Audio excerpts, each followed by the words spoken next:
কমপক্ষে ইউনূসের বিরুদ্ধে সর্বনিম্ন মামলা হবে 1000। ইউনূসের ফাঁসি অবধারিত। ইউনূস এবং তার উপদেষ্টারা আইনের মুখোমুখি হবেন এবং তার অপরাধ অসীম। তিনি সংবিধানের বিরোধিতা করেছেন, তিনি একজন হেড অফ দ্য স্টেটকে বন্দী করেছেন, তিনি তার কাজে বাধা দিয়েছেন। একজন রাষ্ট্রপতির কাজে বাধা দেওয়া এত রাষ্ট্রদ্রোহিতার অপরাধ। এবং সাক্ষী খোদ প্রেসিডেন্ট, যেমন যে তিনি মারা গেছেন তারপরে মামলা হয়েছে, তখন ওই আশেপাশের সাক্ষী আপনি দিয়েছেন তা না, প্রেসিডেন্ট জীবিত এবং প্রেসিডেন্ট পদে এই মুহূর্তে পদে আসেন, তার সাক্ষী আপনি কোনো আইনে, আমি কালকে এবং কালকে তার সময় পাইনি, আজকে কয়েকজন আইন বিশেষজ্ঞদের সাথে কথা বলেছি, তারা বলেছে যে তার ফাঁসি অবধারিত যদি মামলা গ্রহণ করে। ক্ষমতাই নাই তাকে রক্ষা করার, কারণ শুধু সংবিধান না, আরো যা যা করেছেন। শেখ হাসিনাকে যদি আপনি ক্ষমতায় থাকাকালীন হেলিকপ্টার থেকে গুলি করলে বা পুলিশ গুলি করলে তাকে 1 নম্বর আসামি বানাইতে পারেন, ফাঁসি দিতে পারেন, তাহলে ইউনূসের কেন হবে না? তাহলে কেন ইউনূসের নয়? একই কাজ তো।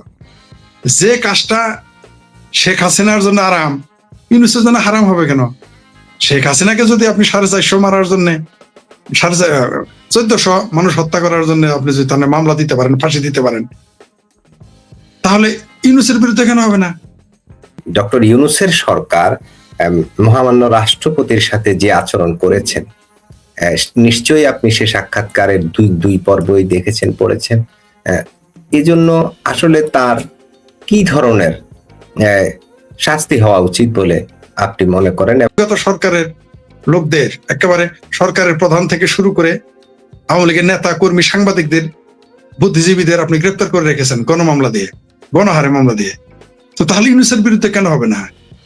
এই যে প্রায় 150+ মানুষকে জেলখানায় হত্যা করা হয়েছে, এর মধ্যে যদি একটা হত্যা জেল হত্যা হয়ে থাকে, মাত্র একটা বানান, তাহলে ইউনূসের ফাঁসি হবে না?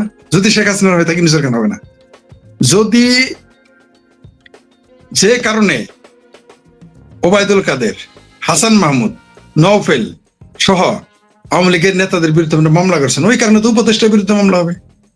শুধু ইউনূস ফাঁসবে না তো। আপনি যেটা বলেছেন আপনার ভাষাতেই বলি, আমি জানি আপনি এই ভাষাটা বোঝানোর জন্য বলেছেন, জানি আবিধানিক অর্থে এটা ভুল, কিন্তু ভাবার্থ হিসাবে এটা সঠিক, কোনো সন্দেহ নেই।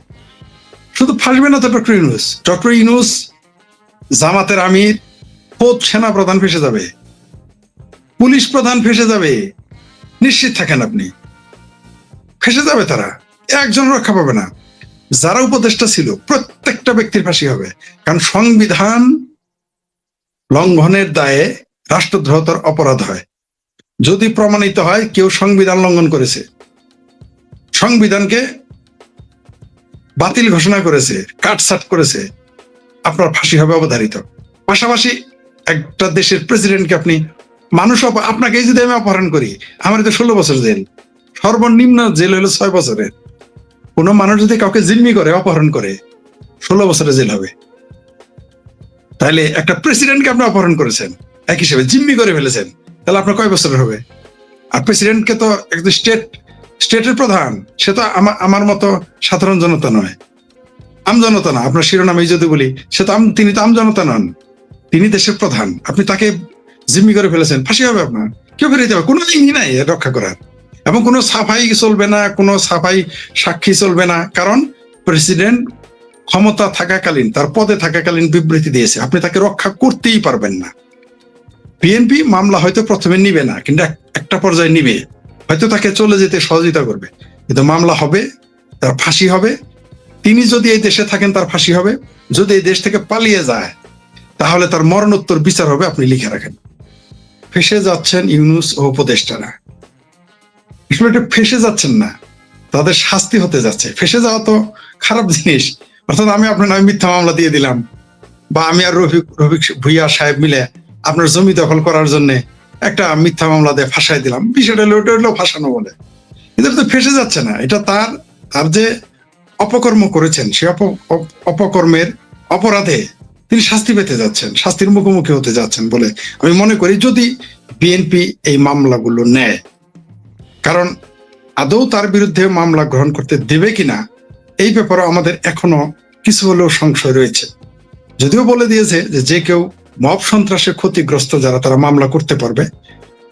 ইউনূসের বিরুদ্ধে আদম ব্যাপারী ইউনূস, সংবিধান বিরোধী ইউনূস, মব সন্ত্রাসের জনক ইউনূস, বাংলাদেশের স্বাধীনতা সার্বভৌমত্বের জন্য হুমকি ইউনূস, সেই ইউনূস যা যা করেছে এর বিরুদ্ধে একটা মামলা দেওয়ার পরেই দেখবেন কমপক্ষে 1000 মামলা হবে। আপনি লিখে রাখেন, যদি আগামীকাল একটা মামলা নেয়, অলরেডি আপনার চ্যানেলে এসে বলেছেন, প্রথম বলেছেন, সম্ভবত তার নাম মহসিন রশিদ, মুসলিম লীগের সভাপতি, তিনি বলেছেন মামলা করবেন।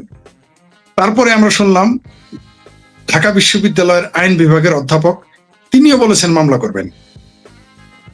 এছাড়া আরো কিছু ব্যক্তিগতভাবে আমার কথা হয়েছে, যারা আপনার মতো কেউ এডিটর, আমার মতো কেউ আলোচক, তারাও আলোচনা করতেছে মামলা করার জন্য। এটা আমি বারবার বলে আসতেছি, বাংলাদেশে আজ পর্যন্ত কিন্তু কারো মরণোত্তর বিচার হয় নাই। এই ইউনূসের যদি জেল না হয়, ফাঁসি না হয়, এই ইউনূসের একদিন বাংলাদেশে আদম ব্যাপারী ইউনূস, এই মবের জনকের ইউনূস, সংবিধান বিরোধী ইউনূস, এর মরণোত্তর বিচার হবে। আপনি রক্ষাই করতে পারবেন না। তারপরে তিনি দেশের সম্পদ লুট করেছেন, তিনি গ্রামীণ ব্যাংকের শেয়ার 25 থেকে 10 এনেছেন। এই অধিকার তাকে কে দিল? তিনি ক্ষমতায় থাকাকালীন ক্ষমতার অপব্যবহার করে 666 কোটি টাকা মওকুফ করিয়েছেন, তার মামলা তো উঠিয়েই নিয়েছেন। পাশাপাশি 29 সাল পর্যন্ত তার খাজনা ট্যাক্স দিতে হবে না। বাংলাদেশ তোর বাপের নাকি বাংলাদেশ ইউনূসের মায়ের ভাতারের? যেমন পৃথিবীর কোন আইন আছে নাকি আপনি 29 সাল পর্যন্ত ট্যাক্স দিবেন না? ভাবির পোলারা নাকি ঢাকা ইউনিভার্সিটির ছাত্র, এরা নাকি ওর উপদেষ্টা হয়েছিল। গভর্নর জানেই না যে কোনো প্রেসিডেন্টকে গ্রেফতার করা যায় না, সুযোগই নাই। আর অভিশংসন কে করবে? সংসদে যে অভিশংসন করা হয়, ভাবির পোলারা তো এমপি 6টা, এই 6 জনের ভোটেই সে সংসদ, তার বিরুদ্ধে তার ফাঁসি দেওয়া যাবে, জেল দেওয়া যাবে, তাকে গ্রেফতার করা যাবে। নিজেরাই তো দৌড়ে গেছে। আমার এক ভাবির পোলা মাসুদ নাকি, কি যে মাসুদের আর ভালো হইলো না, মাসুদ নাকি আর কপাল স্টিকার মেরে দিয়েছে পাবলিক। আমি বলেছিলাম যে এই বাংলাদেশে এই আমার ভাবির পোলারা যদি এমপিও হয়, এমনকি ইনক্লুডিং জামাতি, এরা যার যার সংসদীয় আসনে যেতে পারবে না, দৌড়ানি খাবে। এত তাড়াতাড়ি দৌড়ানি খাবে আমি জানতাম না। শুরু হয়ে গেছে কিন্তু। রেজওয়ানা যে অপরাধ করেছেন সরাসরি ফাঁসি হবে, এবং এটার দায় ডক্টর ইউনূসেরও। কারণ কার মন্ত্রিসভায়? রেজওয়ানার তো তার বাবা জাল বদর ছিল, তার মন্ত্রিসভায় না, তো ইউনূসের মন্ত্রিসভায়। আমি হেড, আমার সহকারী যা করবে দায় তো আমার।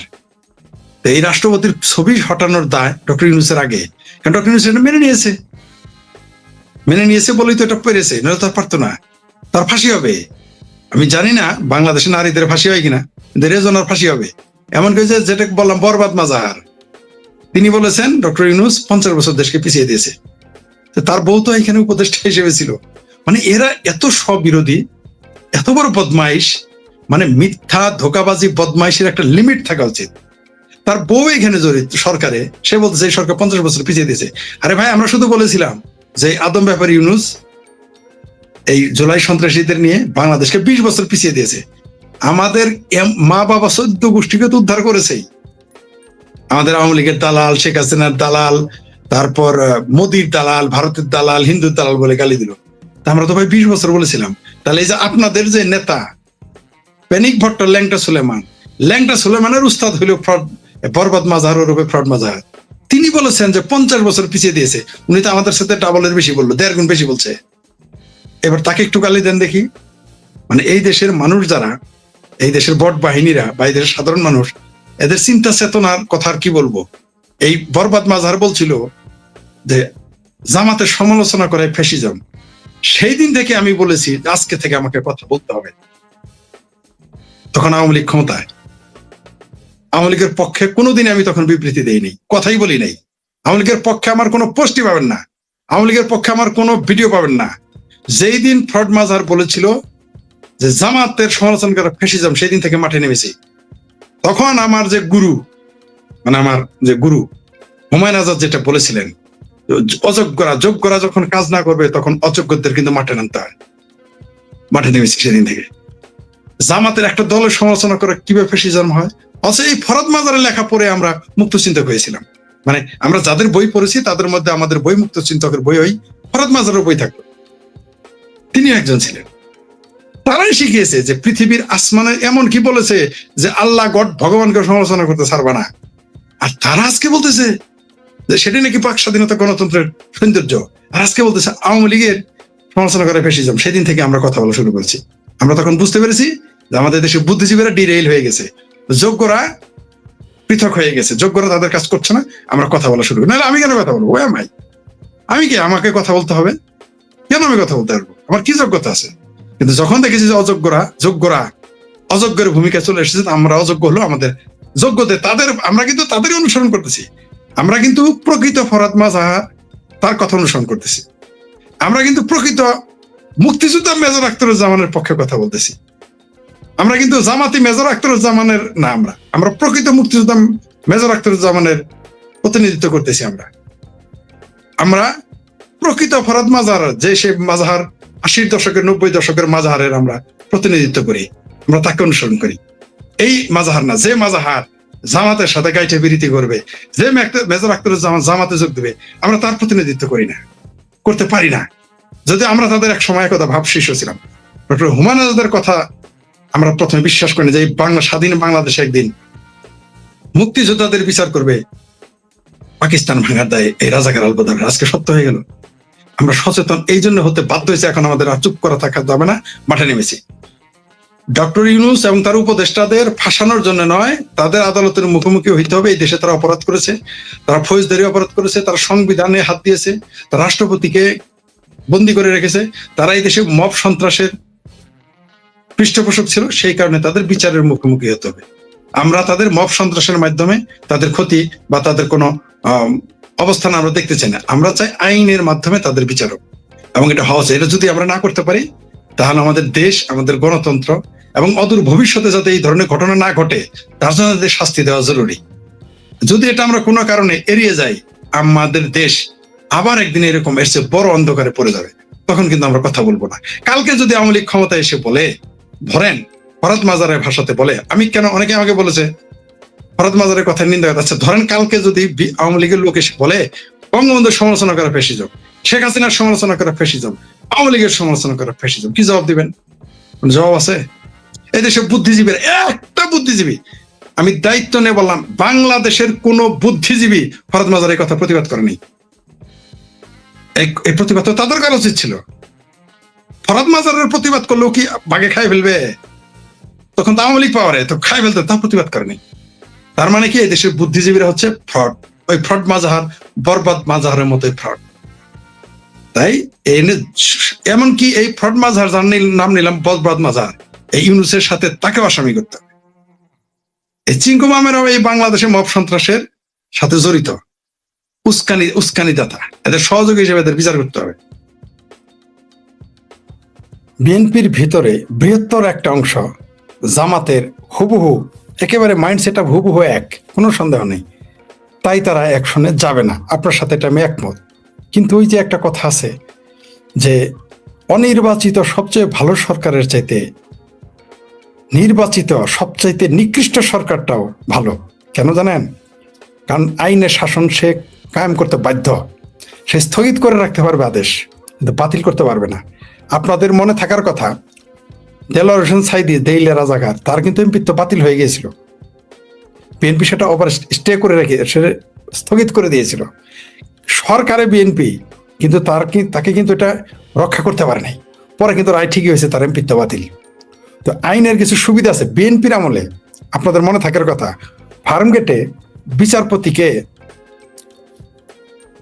বিচারপতির আগে পুলিশের আইজিপিকে যেতে দেওয়ার কারণে একজন কনস্টেবল এই কাজ করেছিলেন আর একজন এসআই।